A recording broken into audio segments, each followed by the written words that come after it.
अस्सलामु अलैकुम वरहमतुल्लाहि वबरकातुहू।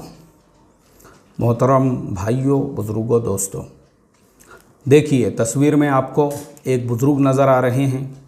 दरमियान में एक लड़की बैठी हुई है और उसके बाजू में जो है उनके अम्मी जान बैठे हुए हैं।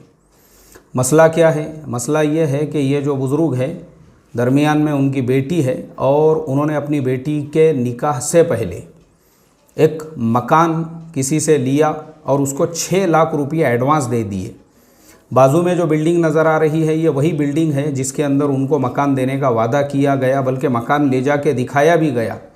और 6 लाख रुपये उनसे लेने के बाद जो लेने वाला था वो पता नहीं अब कहाँ है, गायब हो चुका है। और वो जो लड़की है जिसका निकाह होने वाला था, वो बेचारी खुद ही सब लोगों के सामने, प्रेस वालों के सामने ये बता रही है कि हमारे साथ ऐसी ऐसी धोखाधड़ी हुई, 6 लाख रुपये लेके भाग गए और अभी उसका निकाह होने वाला है बेचारी का। उसके वालिद ने सोचे होंगे कि निकाह से पहले ज़रा नए घर में मुंतकिल होते हैं, ताकि अब निकाह के बाद में भी मेहमानों का आना जाना घर के अंदर लगा हुआ होता है। बहरहाल निकाह से पहले वो अपने बेटी के लिए नया घर ले रहे थे, उससे पहले ही ऐसे सारे हालात पेश आ गए। तो वो वही बता रहे हैं कि अब हमने करना क्या चाहिए, क्योंकि मैं हैदराबाद के बहुत सारे न्यूज़ चैनल्स देखते रहता हूँ, उसके अंदर ये सारी ख़बरें रोज़ाना आती है। कहीं पे ऐसा धोखा हो गया, कहीं पे बिस्सी चल रही थी वो बिस्सी बंद हो गई, कहीं पे कुछ हो गया, कहीं पे कुछ। मुझे इतना अफसोस होता है मोहतरम दोस्तों, मुझे आप बताओ, ये लड़की मुसलमान, वो चाचा मुसलमान, उनकी बीवी मुसलमान, और जिसने उनको धोखा दिया वो भी मुसलमान। जबकि मुसलमानों का एक तबका ये आवाज़ लगाता है कि हमको ज़मीन पे खिलाफत कायम करना है। हालांकि मुसलमानों का हाल ये है कि वो आज तक अपने ख़ुद के ज़िंदगियों में खिलाफत को नाफिज नहीं कर सके, अपने घरों में भी नहीं किए, अपने महल्लों में भी नहीं। आप किसी भी शहर में मुसलमान महल्ले में चले जाओ, आपको सबसे ज़्यादा कचरा, सबसे ज़्यादा गंदगी, सबसे ज़्यादा टूटे फूटे रोड, सबसे ज़्यादा टूटे फूटे रास्ते, बारिश का पानी घरों में मुसलमानों के ही महल्ले में मिलेगा। और अफसोस ये रहेगा कि वो एरिया के कॉरपोरेटर भी मुसलमान ही रहेंगे, जो पिछले 10 साल से, 15 साल से, 20 साल से एरिया के कॉरपोरेटर हैं, जिन्होंने आज तक वहाँ के गली महल्लों में ढंग के रास्ते भी नहीं बनाए, वो रास्तों को भी साफ़ सुथरा नहीं रखा। ऐसे ही ये हैदराबाद का वाक़या है। ये मुझे आप बताइए कि वो बेचारे जो है उन्होंने एक इंसान पे भरोसा किया, उससे घर ख़रीद रहे हैं। आम तौर पे मुसलमानों में धोखाधड़ी, मुसलमानों को टोपी पिनाने वाले भी आपको मुसलमान ही मिलेंगे, धोखा देने वाले भी आपको मुसलमान ही मिलेंगे, एक एक प्लॉट 4-4 को बेचने वाले भी मुसलमान ही मिलेंगे, एक एक फ्लैट 2-2, 3-3 को बेचने वाले भी मुसलमान मिलेंगे। और फिर ऊपर से मुसलमान ये कहते हैं कि अल्लाह ताला ने हमारे ऊपर जालिम बादशाह को मुसल्लत किया, कब हमारे लिए अल्लाह की मदद आ रही है।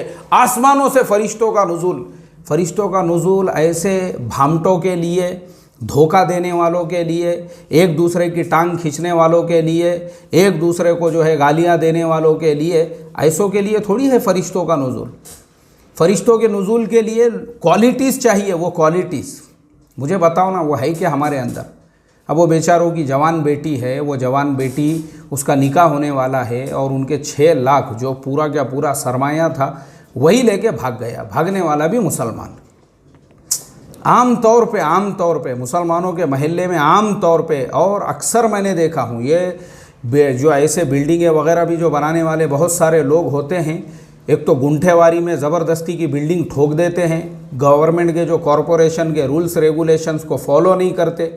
कई बिल्डिंगें ऐसी है, ना वहाँ पे पानी का इंतज़ाम है, ना वहाँ पे जो है बिजली का बराबर से इंतज़ाम है, कुछ नहीं है वहाँ, अभी कुछ बराबर से हुआ भी नहीं।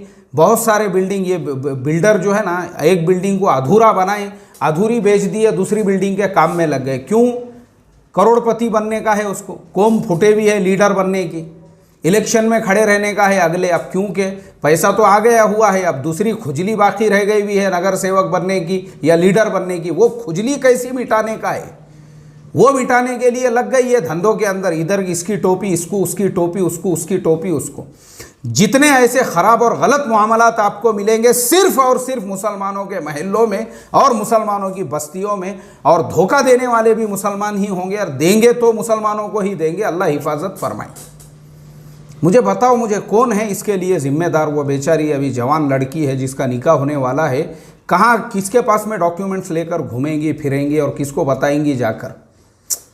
मोहतरम दोस्तों, बड़ा अफसोस होता है मुझे ज़मीन पे खिलाफत नाफिज करने वालों की बात करने वालों पर, जिन्होंने अपनी ज़िंदगी में खिलाफत को नाफिज नहीं किया। अपने महल्लों में, अपने महल्लों के अंदर, अपने महल्लों में, अपनी ज़िंदगियों में, अपने बस्तियों में पहले वहाँ पे नाफिज करो रे, बाद में जो है ज़मीन पे खिलाफत नाफिज करना। अल्लाह हिफाजत फरमाए।